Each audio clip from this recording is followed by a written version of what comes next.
Muy bien, pues ¿qué tal? Buenos días, Alfonso. Estamos con Alfonso Lanzagorta, estamos de manteles largos aquí en Dame Bola de Radio 13 y Radio 13 Sports con un experto comentarista en béisbol y bueno, también en caballos, pero bueno, el día de hoy vamos a tocar el tema del béisbol, aprovechando el playoff, ya estamos pues en fase de serie de campeonato, tanto en la Liga Americana como en la Liga Nacional, y bueno, Alfonso, muchísimas gracias por estar con nosotros.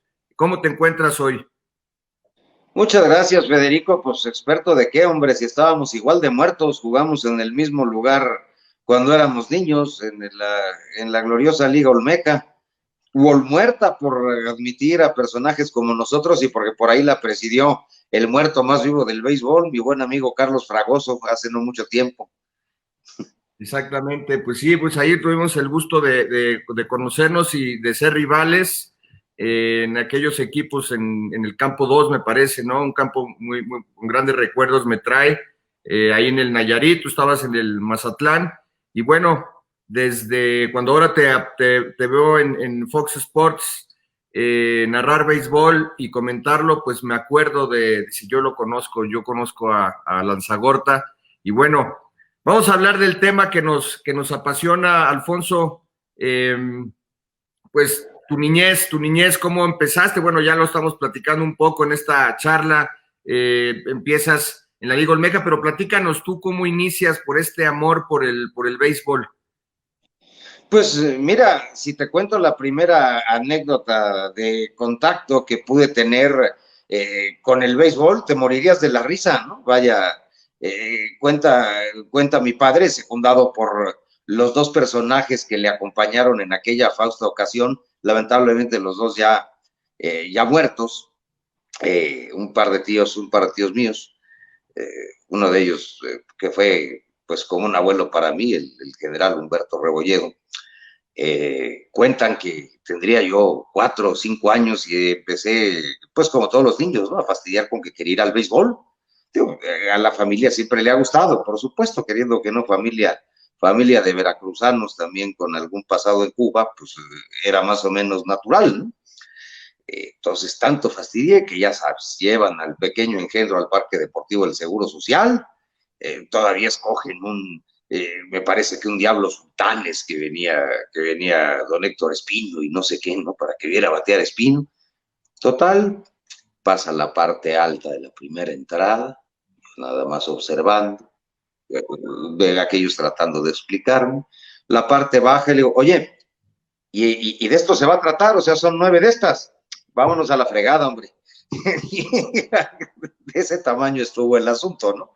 Vaya, por aquello de que la primera impresión es la que cuenta, pues no necesariamente resultó así, ¿no? Sí disfruté mucho, evidentemente, pues tirando atrás con mi padre y lo que sea, la Liga Olmeca, en algunas elecciones, etcétera, pero vaya, era una cosa natural, pues, por temas familiares, ¿no? Como resulta ser, yo creo, con todos los que de alguna manera terminamos involucrados en esto, sea como aficionados, jugadores, directivos y demás. ¿Cómo empezamos todos? Así, no hay de otra, ¿no? Y así fue el comienzo de aquella historia, ¿no? Sí, con lo curioso o lo grotesco que pueda tener esa primera anécdota, pues dicen que así pasó y no tengo por qué dejar de creerles, ¿no? O sea que tu familia es de Veracruz, tú eres de Veracruz. Pues mira, prácticamente criado en la Ciudad de México, ¿no? Pero vamos, desde los abuelos, mi abuelo materno era de Cosamaloapan, incluso fue presidente del Tribunal Superior de Justicia hace 1000 años, cuando Adolfo Ruiz Cortines fue gobernador del estado, estás hablando de los 40. Posteriormente, cuando Ruiz Cortines llega a la presidencia, se lo trae en la equivalencia que no existía de lo que era el consejero jurídico de la presidencia de la República, la que tuvo la desgracia de ser hasta por 4 veces su esposa, porque se casaban, se divorciaban, eran así pintorescos, pues, solo Veracruz es bello. La pobre de mi abuela Carmen, pues ella nació en Córdoba, Mi abuela paterna era del Puerto, mi abuelo paterno era de Papantla, Veracruz, aunque él prácticamente se va muy joven a Cuba y pues se cría en Cuba, incluso varios hermanos de él nacieron en La Habana. Mi madre nace en Huatusco, Veracruz, mi papá ya nace aquí. Entonces, tenemos costumbres de veracruzanos y peor aún, lenguaje de veracruzanos, ¿no? Luego le sumas que mi padre cometió el craso error de soltarme muy jovencito en la gloriosa zona de caballerizas del Hipódromo de las Américas, donde puedes hacer sin temor a equivocarte y errarle ninguna posición la selección nacional del peladaje mexicano. Digo, la picardía mexicana del señor Jiménez queda relegada a un segundo plano con la creatividad que ahí se tiene, pues imagínate, ¿no? Muchos me dicen, con el hocico tan sucio que tienes, ¿cómo es posible que no se te haya salido nunca en cabina? Pues de milagro, ¿no? Le digo, a ver, mira, para la cabina es un lenguaje y para la cantina contigo es otro, entonces las que me deben la cabina te las pago en la cantina. Muy bien, pues ahora entiendo por qué, de dónde viene toda esa algarabía y esa alegría tuya al narrar béisbol. Pero cuéntanos, ¿qué edad tenías cuando te iban al parque y dijiste, bueno, pues no, me aburrió esto? 4 o 5 años, te digo, era yo prácticamente un semoviente, pues, vaya, no necesariamente, o con el más precario, en la extrema precariedad de uso de razón, ¿no? Pero así sucedió y no lo pondría yo en duda, ¿no? Mejor la comparto y me río, vamos, ¿qué te puedo decir, no? No necesariamente los mejores amores salen a primera vista. Y entonces, bueno, y entonces después, ¿cómo llegas ya a dar tus primeros batazos, a lanzar las primeras pelotas? ¿Cómo lo empiezas con esos fundamentos técnicos del béisbol? Pues mira, como todos aquí, ¿no? Vaya, y lo sabes, ¿no? Porque en la Liga Olmeca, pues incluso había muy buenos entrenadores, pero como todo en México eran empíricos, ¿no? En México, desgraciadamente, decimos, somos unos chingones, el ingenio mexicano. Y yo armo la pantalla sin las instrucciones pa' gringo, y me sobran 4 tornillos y 3 cablecitos, pero funciona.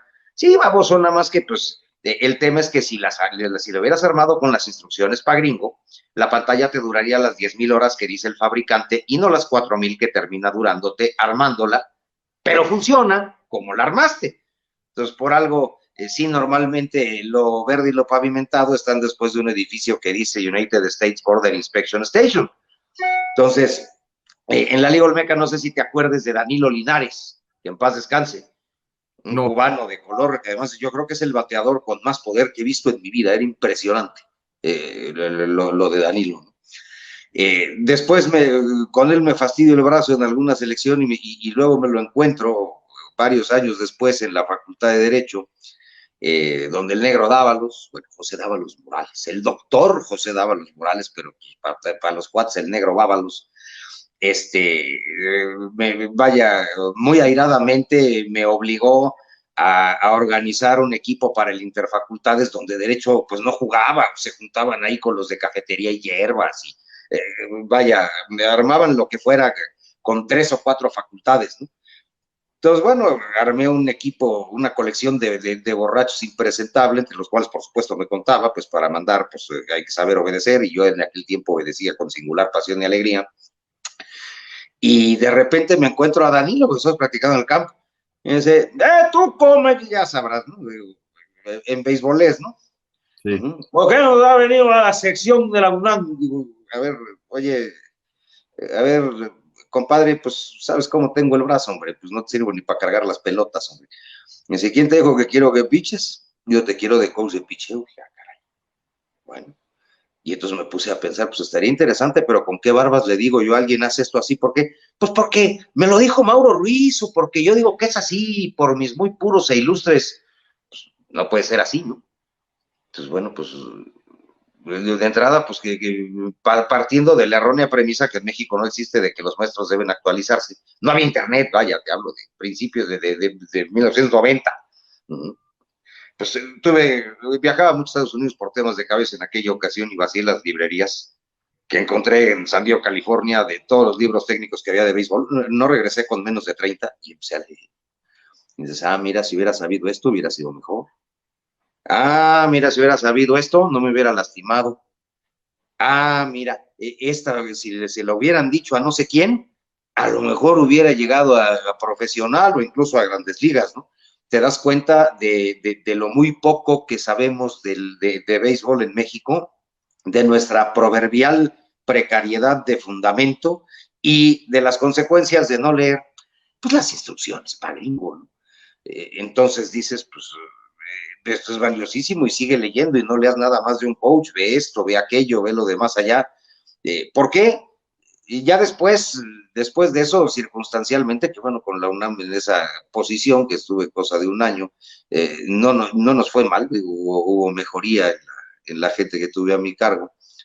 Eh, ya llegando a los medios posteriormente, esto me sirvió muchísimo y me sigue sirviendo, ¿no? Ya ahí te das cuenta que nadie tiene la verdad absoluta y que un cóctel de muchas verdades, considerando que tienes jugadores de muy diverso tipo, tanto en la cabeza como en lo físico, te puede ayudar mucho, ¿no? No puedes dejar de leer y sobre todo, pues, muchos dicen, ay, es que el maldito fútbol está ahí porque las malditas televisoras. ¿Y qué hemos hecho los periodistas de béisbol? Agarrar ya y nos dan los numeritos. Me voy a poner a dar números y números y números y números y a contar anécdotas de borrachos que ya se murieron a lo puritito pendejo. Perdóname el francés, pero es así. Uh-huh. Pues para mí, y respeto mucho a quien difiera, ¿no? Porque en esto eres como los toreros, la media plaza te aplaude, la otra mitad te mienta la madre, pero pues habiendo sido árbitro en el Hipódromo de las Américas, la pobre mamá es un callo gordo que camina, o sea, estoy acostumbrado a recibir 5,000 mentadas de madre por tarde. No te puede gustar aquello que no conoces. Uh-huh. Pues, picheo de desperdicio, tu mamá, así no funciona. El abridor tiene 120 tiros en la cartuchera y le pagan y él le paga a su vez la renta, lo que se comen sus hijos, las colegiaturas, etcétera, de tirar 6 entradas o más y permitir 3 carreras limpias o menos. Si Pitágoras no miente, el santo varón tiene 20 picheos para sacar 3 outs. Y donde se salga de esa eficiencia ya no hizo el trabajo. ¿Va a desperdiciar algo? No va a desperdiciar nada. Pero si te pone un picheo duro y pegado, es para preparar uno suave y afuera, muy seguramente, que es con el que en su plan de secuencia te va a dominar. Pero, pues, vamos, es muy respetable que la gente prefiera ranarse en el sofá y retacarse de palomitas, cuando el béisbol, moviendo el cerebro y observando, puede disfrutarse mucho. Entiendo que la gente no quiera, viene del trabajo y vienen hasta la madre del tráfico, de todo lo que quieras, de las múltiples complicaciones que tiene la vida para todos, y quiera simple y sencillamente tener un momento de solaz y esparcimiento, ¿no? Pero bueno, yo prefiero, yo prefiero tratar de poner, tratar de describir qué está pasando con algún conocimiento de causa, ¿no? A lo mejor 3 o 4 que vieron béisbol por primera vez, pues alguno dice, ah, mira, qué interesante, con eso ya ganaste, ¿no? No, digo, no quiero compararme ni mucho menos, pero pues el tema es, somos quienes tenemos un micrófono en cualquier deporte un poquito sus evangelistas, ¿no?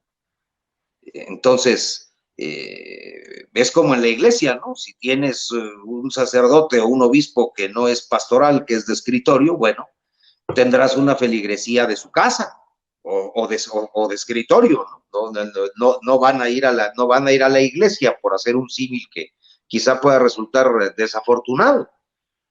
Si les explicas o tratas de explicarle que tampoco tú tienes la verdad absoluta y se trata de darla con la mayor cantidad de argumentos de respaldo posible, si tratas de explicar esa batalla entre pitcher y bateador, que es donde empieza todo, y alguien le entiende, con ese que le entendió ya ganaste y ganaste mucho.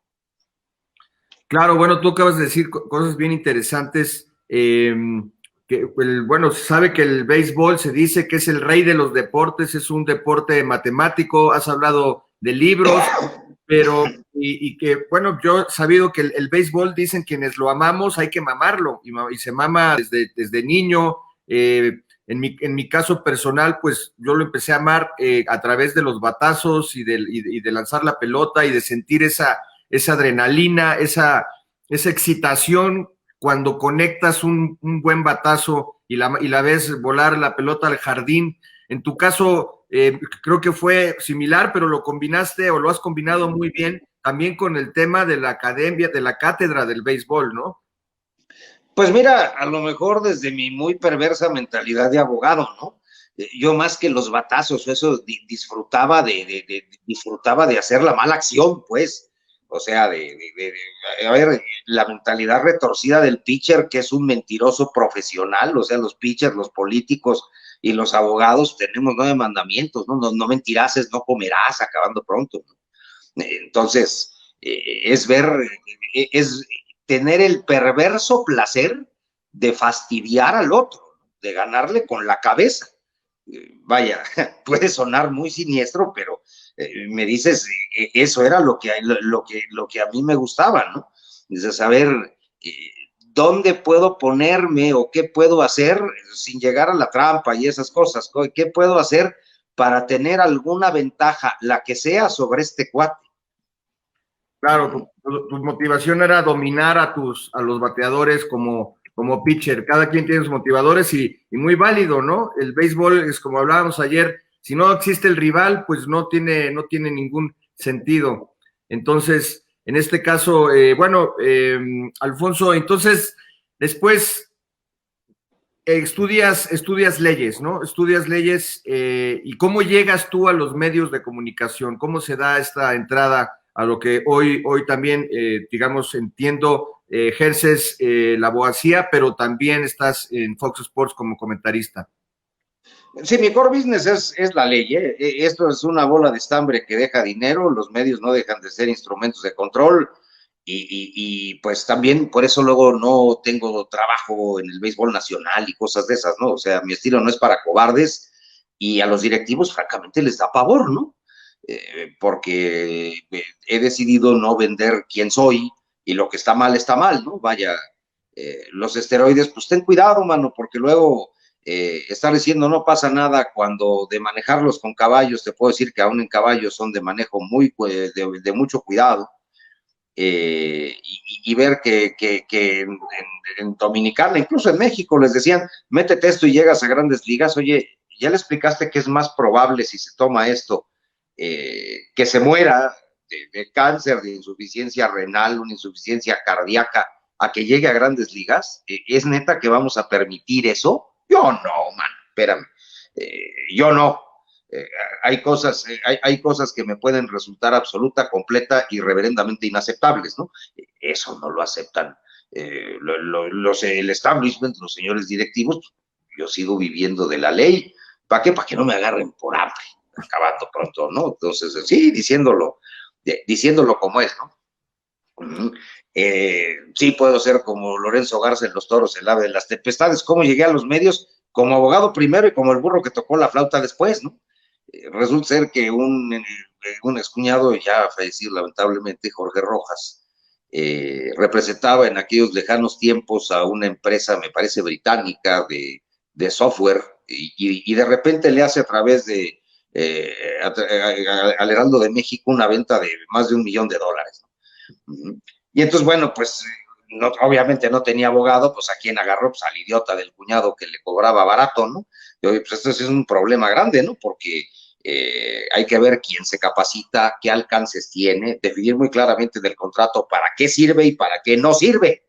O sea, que no quieran usar, que no le quieran pedir peras al olmo, ¿no? Y que si se las piden no sea tu responsabilidad, que no te puedan, que no te represente un quebranto, ¿no? Que quede muy claro. Hubo mucha comprensión y también me presentó a todos los jefes de sección, a Andrés Espinosa, que era en ese momento el jefe de compras del Heraldo, y entre los jefes de sección me tocó conocer a don Aureliano López, que en paz descanse, que era el jefe de la sección de deportes del Heraldo de México, no del actual, del que luego se convirtió en Diario Monitor, que fue propiedad de la familia Alarcón y posteriormente desapareció cuando se le van encima a Gutiérrez Vivo. Entonces, de repente me dice, pues usted sabe mucho de béisbol, hombre, ¿por qué no? Bueno, de veras me va a publicar, pero era completamente honorario y me debe haber publicado unas 10, 15 colaboraciones, cosa que le agradezco mucho tanto al periódico como a don Aureliano, como a Andrés Espinosa. Y De repente, por temas de caballos, acabo alguna vez en Dodger Stadium, después de correr una carrera muy dura, el Handicap Santa Anita, donde quedamos segundos hace algunos años, en 1996. Acababa yo de cometer uno de los errores más grandes de mi vida, que es como el de todos, casarse. Eh, y entonces la que fue mi esposa en ese momento, pues pasa que se nos acaba el efectivo, ya ves, entras a Dodger Stadium y empiezas a comprar porquerías, que la chamarra, que esto, que aquello.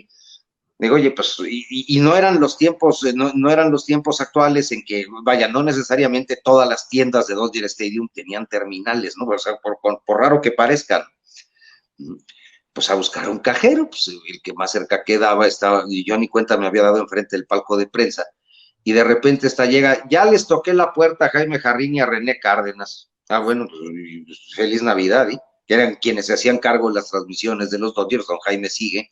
Don René está retirado después de haber sido la primera voz en español de los Dodgers, luego se fue a los Astros por una mejor oferta y terminó retirado en Houston, ¿no? Después de volver un rato con el equipo de Los Ángeles. Un nicaragüense que está en el Salón de la Fama, por supuesto, injustamente no lo está. Ojalá le toque en vida. Y esta les dice que era yo periodista del Heraldo. A ver, ni soy periodista. El Heraldo me hace favor de publicarme, no sé qué les fuiste a decir. Se puede decir, mira, pues ese par de viejitos los tengo yo en el carro o en la sala porque no te los pierdes, ¿no? Pues es justo que les vea la cara. Bueno, tienes un punto. Salieron, nos pusimos a platicar, las fotos, lo que gustes, y de repente, no sé por qué, me dice don Jaime Jarrín, oiga, pues yo creo que usted tiene talento para este trabajo, ¿no lo ha pensado? No, pues, francamente no, don Jaime, muchas gracias. Dice, no, sí, tengo una tarjeta mía y vaya a ver al ingeniero Gilberto Blendel, que es el titular de los derechos de los Dodgers con Publieventos Deportivos. Ok. Esto fue en marzo, fue a principios de la temporada de 1996, imagínate, fue un Dodgers Expos. Pues ya los Expos ni existen, pues, los Nationals, imagínate hace cuántos millones de años. Todavía dirigía La Sorda, el Hipo La Sorda, imagínate, fueron los últimos orejeos del Hipo La Sorda. ¿Y hasta dónde lo dejé? Lo dejé como hasta octubre o no, septiembre de ese año, que me encontré la tarjeta. Voy a ver, chicas y ganas. Y hablo, ¿es usted Lanzagorta? Véngase de inmediato. Caray, ¿de cuándo acá, no? Bueno, pues ahí voy. Y ya salí con chamba, era yo el comentarista ancla de las transmisiones en gira de los Diablos Rojos del México, donde el cronista viajero era Joe Flores, José Ramón Flores, a quien le tengo también un gran aprecio. Y pues de ahí dije, bueno, conozco el béisbol, sí, de alguna manera, pero no conozco los medios. Entonces voy a buscar una escuela de locutores, a ver qué onda, ¿no? Pues caigo en la Raúl del Campo. Todo tenían y tienen todavía un buen plan de estudios para el tema de crónica deportiva. Dije, bueno, pues como un simulador de vuelo, ¿no? Para no regarla, por lo menos para eso me sirven. Tuve tremendos maestros, por ejemplo, Jorge Cheventura, un tipazo, un tipo de una gran profundidad, un muy buen periodista. Sí, a lo mejor odiado o no bien caído por muchos, pero era una gran persona, un caballero y un tipo muy inteligente. Y ahí conozco un compañero, Jorge Cordero, que actualmente se dedica a la construcción, pero que ya hace algunas cosas para PCTV, que son los que originan el canal TC Deportes. Ahí hice mis primeras apariciones invitado por Jorge en la televisión, así, de barbas de nuevo. Y de repente me dice, oye, ESPN regresa a México después de la etapa aquella de Multivisión de finales de los 80, principios de los 90, y parece que se va a producir aquí. Entonces hay un casting tal día, vente, voy al casting, veo el béisbol, hasta la madre, man. O sea, había como 500 personas ahí. Total, lo hice en carreras de caballos en que habíamos 3 gatos, como diciendo, a lo mejor les cansa menos ver uno donde solo hay 3. Y por ahí tengo esa suerte. Y suerte tuve después porque saliendo me encuentro a Jorge y me dice, el que va a decidir está aquí, te lo voy a presentar. Pues llego y no era otro que John Sutcliffe y pues quiso su casting, pues, que en carreras de caballos, señor. Sí vamos a tener, pero el grueso va a ser el béisbol. Y Jorge dice, no, de béisbol, no sé qué, no sé cuántos. Y nos pusimos a platicar, ahí estaba el entrenamiento primaveral de la temporada de 1997. Y estuvimos platicando como 45 minutos, 1 hora, y sin saberlo ese fue mi casting, ¿no? Entonces el resultado es que fui el único comentarista que jamás le había hablado a una audiencia, contratado para ESPN 2, y jamás le había hablado a una audiencia y ya tenía chamba en periódico, ya tenía chamba en el radio y ya tenía chamba en la tele, ¿no? Entonces, si eso no es suerte, no sé a qué le llame suerte, ¿no? Pero es verdaderamente que se te alineen los astros. Así es. No, de Houston, sin bote de basura. Muy interesante. Y bueno, ¿y cómo es que Jaime Jarrín o René Cárdenas, quién fue el que te dijo que tenías talento, te habían leído en el Heraldo, o cómo es qué antecedentes tenían tuyos? Mira, no me habían leído de nada. Vaya, el Heraldo en Los Ángeles en aquellos tiempos, ¿qué penetración podía tener? Vaya, el Internet estaba en absolutos pañales y no era una cosa de acceso público generalizado. Entonces, vamos, los periódicos mexicanos no tenían sitios digitales en aquella época, no tenían páginas de Internet, ¿no? Entonces, era absolutamente imposible. ¿De qué fue? No sé si le gustó de lo que platicamos o cómo se lo platicaba.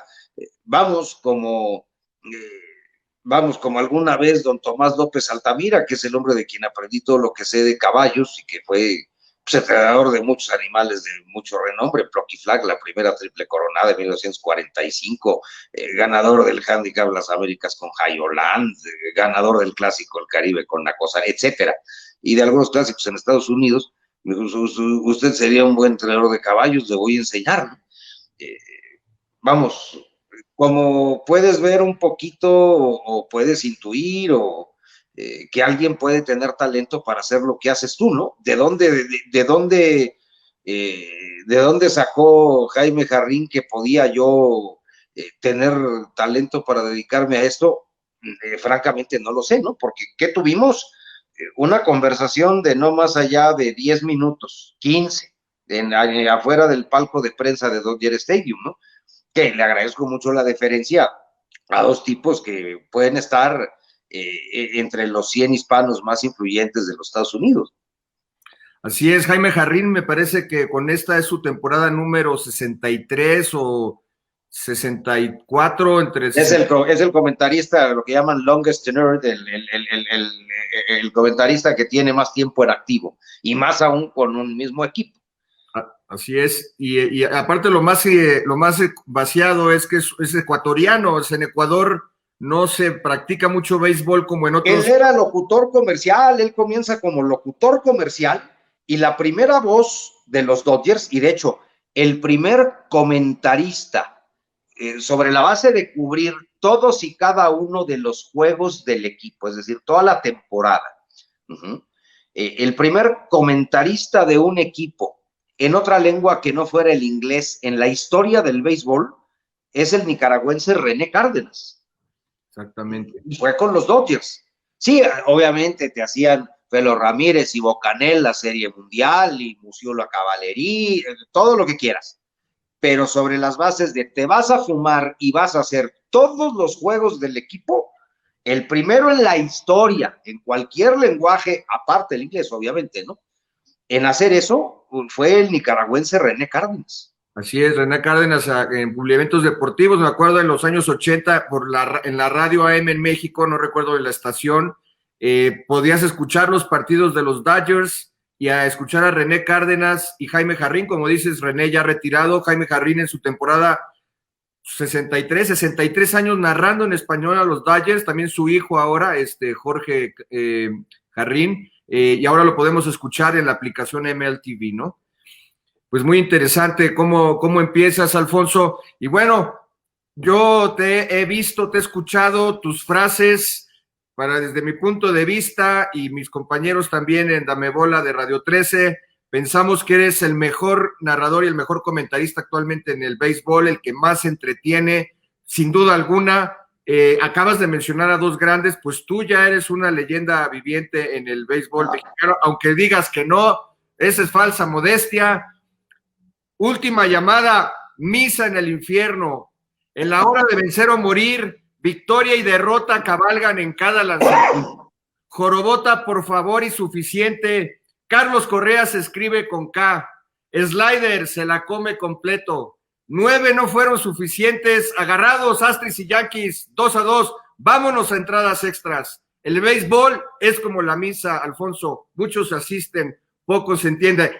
Aunque, ojo, ese es de Wes Westrum, ¿no? Esa no es mía y doy el crédito. Se le atribuye erróneamente a Leo Durocher, pero esa frase es de Wes Westrum, que fue un buen catcher ofensivo y defensivo en los 50 y luego brevemente manager y muchos años coach, ¿no? Eso decía el béisbol es como ir a misa, muchos asisten y pocos entienden, ¿no?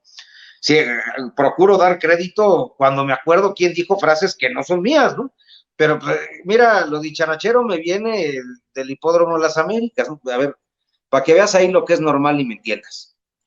Había un restaurante que es el retiradero, era el retiradero de Yokis en aquellos lejanos tiempos, que se llamaba el Arrancadero, en la zona de caballerizas, es decir, enfrente a la tribuna donde guardan las bolas de pelos. Y pues, de repente llega el Dumbo Gracida, un buen jinete de los 50, principios de los 60, rata como él solo, pero muy bueno, ¿no? Para saber robar hay que saber montar, no cabe duda. Y luego entrenador, y de repente llega y se para en la puerta. ¡Hey, familia! Y estando ahí, Germán Larrea del Grupo México, Gaspar Rivera Torres, y de ahí para abajo, pasando por tu servidor, hasta el más humilde y respetable de los señores paseadores y caballerangos. ¡Doy 1,000 pesos por un pendejo! Muy normal que alguien llegue y haga eso en un restaurante, ¿no? Entonces se queda así. 3 veces hizo la oferta, ¿no? Y con los 1,000 pesos en la mano. Nadie, obviamente, pues todos así, pues, y este cuate, ¿qué onda, no? Digo, trasciende un poquito la bizarra normalidad de aquí, ¿no? Hasta que ya hace ademán como de irse y regresa. Pues eso me gustaban, hijos de la tiznada. La negación es el primer síntoma. Digo, te lo comes a besos, hombre. Y así todo es un humor acre y de ver a quién te pareces y cómo te vas a burlar de alguien, porque se parece a alguien del dolor ajeno, de algún defecto. Vamos, es muy, es un humor muy negro, vamos a decirlo así, ¿no? Muy negro, muy ácido, y en defensa propia te vuelves así. Además, por supuesto, albureros, calambureros, malamadreros de máximo calibre, ¿no? Entonces, de alguna o de otra manera te terminas volviendo así, ¿no? No es un personaje, un poquito así soy en la vida, en la vida diaria, en la vida real, ¿no? Para bien o para mal, a algunos les gusta, a otros no, y en ambos casos es respetable, ¿no? Vamos, yo trato de meter, no sé si con éxito o no, cuando agarro un micrófono, eh, un punto de análisis, a ver, mueva el cerebro y tratar de explicar qué está pasando. No se arrane en el sofá a tragar palomitas, piense y disfrutará más el béisbol. No sé si lo consiga o no, pero trato. Una sonrisa, un punto de controversia, una emoción, o en el último de los casos, el más vehemente deseo de quien me ve o me escucha de mentarme la madre o de pagar un boleto para ver cómo una tribu de indios Sioux bajo el influjo de hongos alucinógenos me amarra una estaca o me empala en una estaca y me prende fuego vivo y verme quemado, pegando de gritos y retorciéndome del dolor. En esto, pues, se trata de que te amen o de que te odien, ¿no? Una disculpa le pediría a aquellos que me oyeron 3 horas y no les merezca lo que hago ningún comentario, ¿no? Vaya, las leyendas o no, pues te lo agradezco mucho. Digo, el Salón de la Fama que me interesa, pues es de la gente que opina eso, o lo contrario, ojalá te mueras, desgraciado. Ojalá vayas a incomodar a tu sacrosanta progenitora cada vez que respires, parpadees y te lata el corazón. También ese es mi Salón de la Fama, ¿no? Las placas, el Salón de la Fama del béisbol mexicano, no me interesan, hombre. Vaya, y no creo tener la estatura de la gente que mencionaste, ¿no? Vamos, digamos que soy de los medianitos de la actualidad. Trato de hacer la chamba lo mejor posible y ya, ¿no? Pero pues esos fuegos fatuos de la inmortalidad y eso, vamos, aquí tenemos el tema de la pandemia, ¿no? Nos vino a enseñar que podemos vivir sin Mike Trout, pero no sin una enfermera. Podemos vivir sin Lionel Messi, pero no sin un agricultor o un epidemiólogo, quien se faje manejando una ambulancia arriesgando su vida, en los temblores sin bomberos, sin policías. Esos sí son trabajos trascendentes, hombre. Nosotros somos tristes loros alquilados, ¿cuáles leyendas? Digo, lo importante es lo importante, nosotros somos lo menos importante de lo menos importante, ¿no? Sí, así es. Bueno, aunque en el tema del entretenimiento y cuando vemos el béisbol realmente es muy entretenido verte. No sé si te nos quieras regalar una frase que se te ocurra ahorita. Por ejemplo, ayer en el partido de Dodgers Bravos, ya la octava, antes de que Bravos conectara las 4 carreras en la novena, dijiste pelea de perros, agarrados Dodgers y Bravos, y por ahí un poquito antes, línea grosera al jardín derecho, por ahí un batazo de Atlanta. Y no hay borracho que coma lumbre. Esas son las más recientes, pero ¿cuál es de las que más te No, gusta? ni tan recientes, esas son más viejas y no hay borracho que coma lumbre, pues es de la sabiduría popular, ¿no? Ese es del dominio público, ¿no? Te digo, hay quien me va a estar esperando en el infierno para cobrarme regalías, bueno, la pobre de Celia Cruz y la matancera, Songo le dio a Borondongo, pues, es el estribo de una canción vieja como el demonio, pues como del 54 me parece, el 53, que se llama Burundanga, ¿no? Songo le dio a Borondongo, Borondongo le dio a Bernabé, Bernabé le pegó a Muchilanga, le dio a Burundanga, le hincha los pies, ¿no? Entonces, vaya, se me hizo, y eso de niño, desde el tiempo aquel en que jugábamos en la Muerta, ¿no? Que dejando el carro en un estacionamiento tenían el típico programa este de sonoreando. Y esa canción, le digo, esa señora, si no está narrando un doble play, me pega un tiro, ¿no? Pues ya nada más se doblaba de la risa. Y lo dejé olvidado 20 y tantos años hasta que un día me acordé de eso y la saqué, ¿no? Así es. Bueno, pues para finalizar con eso, otra que por ahí te escuché es, le tiró y se ponchó Fierota de 101 millas por hora. Seguramente fue de Aroldis Chapman o de algún lanzamiento que ahora le encontraron la pelota. Le encontró la pelota a Brosó, ¿no? Y por eso están los Tampa Bay Rays instalados en la serie de campeonato. Pero bueno, Alfonso, la MLB y los latinos, actualmente vemos cantidad, bueno, ya desde hace muchos años, cantidad de peloteros dominicanos, vemos mexicanos alrededor de unos 25 más o menos, conté en esta corta temporada de pandemia, pero vemos pues que veo que los dominicanos son referentes, también los venezolanos tienen bastantes peloteros actualmente. Se me antoja que a pesar de son 25 y que se debutaron a 6 mexicanos, me parece, en esta temporada, son pocos mexicanos, ¿no? Son pocos, aunque los vemos, hay más peloteros y a esas vamos en grandes ligas que mexicanos en Europa jugando fútbol, y además no son divas, ¿no? En el béisbol no tenemos esa particularidad, vemos cierto más profesionalismo, menos show, más trabajo, más seriedad en los peloteros, en el beisbolista, pero no se te antoja que son... Digamos que también la prensa no dice muchas cosas, ¿eh? O sea, ese romanticismo quítatelo, ¿no? Porque son jóvenes, hacen cosas propias de jóvenes, etcétera, pero vamos, lo que pasa es que aquí es mucho el mantra de lo que pasa en el clubhouse que en el clubhouse. Vaya, esas cosas no necesariamente son o resultan exactas.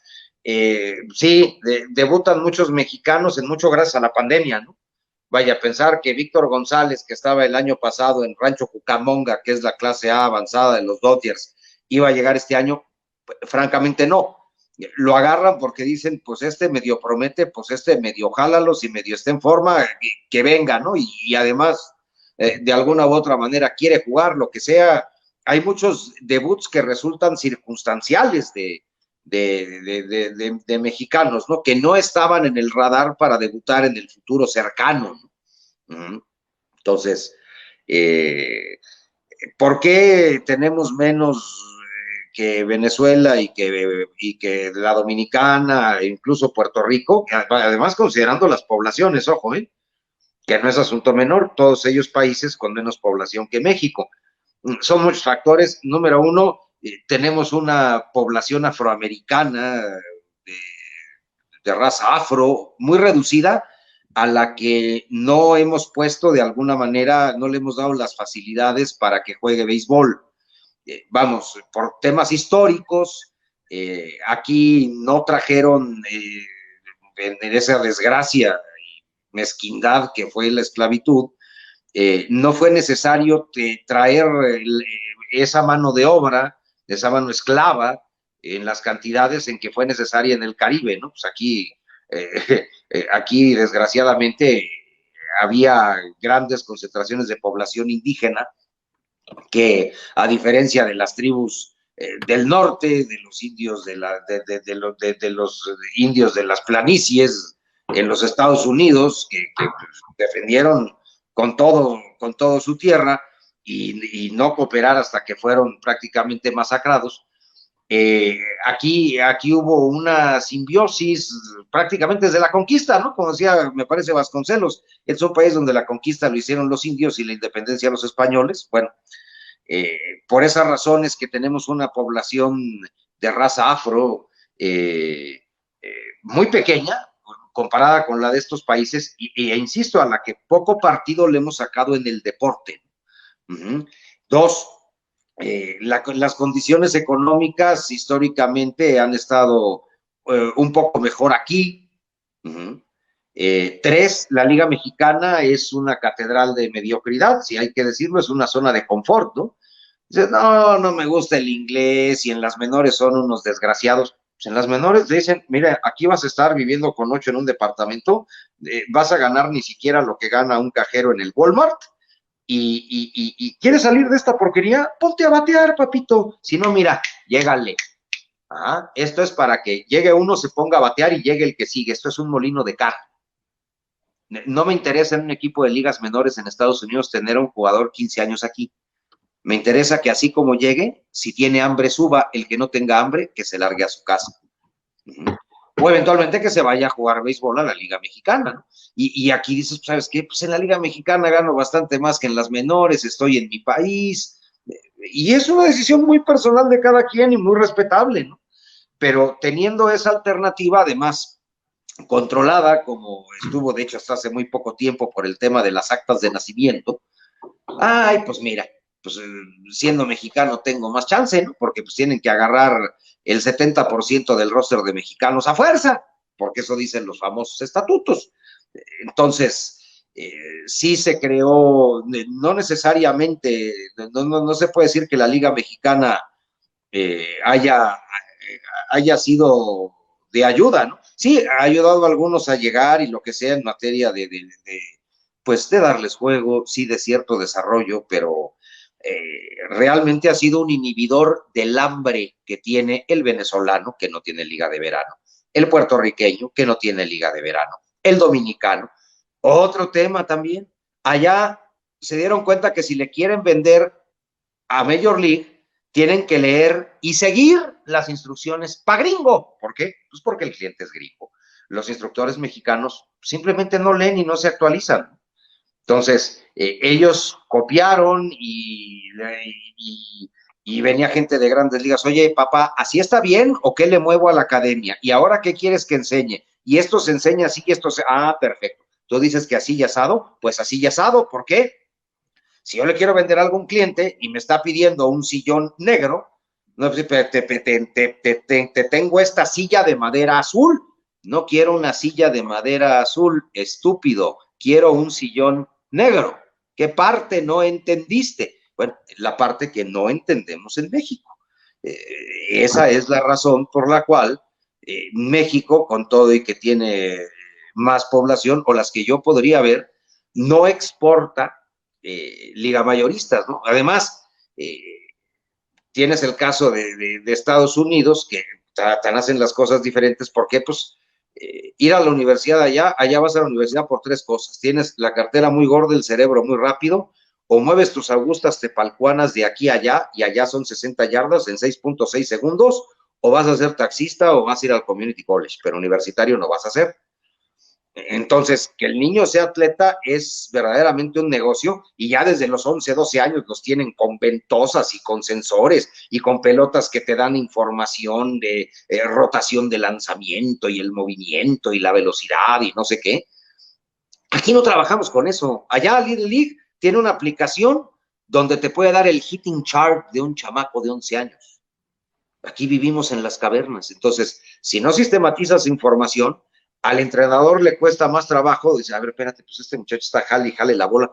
¿Qué tengo que trabajar con él? Que se puede ir a la banda contraria para que sea un bateador más completo. Pero ya tengo un dato duro, no la mera apreciación de, mira, sospecho con el pecho y calculo con el pie derecho que yo creo que ha de ser esto. No, tienes un dato duro para ver, para atacar, para detectar rápido un defecto o un área de oportunidad y trabajar exactamente en eso y no perder tiempo. Eso aquí no lo tenemos, ¿no? Entonces, pues, ¿cómo queremos producir más ligamayoristas? No tenemos madre, no tenemos cara, no es, ay, siembro manzanas. Aún sembrando manzanas, ¿no? Tienes que regar el manzano y darle ciertos cuidados, podarlo, lo que toque. Aquí no lo hacemos, ¿no? Vivimos en el país de Virgencita de Guadalupe, hágase su santa voluntad, en los bueyes del idiota de mi compadre, ¿no? El país de Chava Flores, ¿y a qué le tiras cuando sueñas mexicano? Con sueños verdes, como dice este que yo creo que es el único contador público ingenioso que he conocido.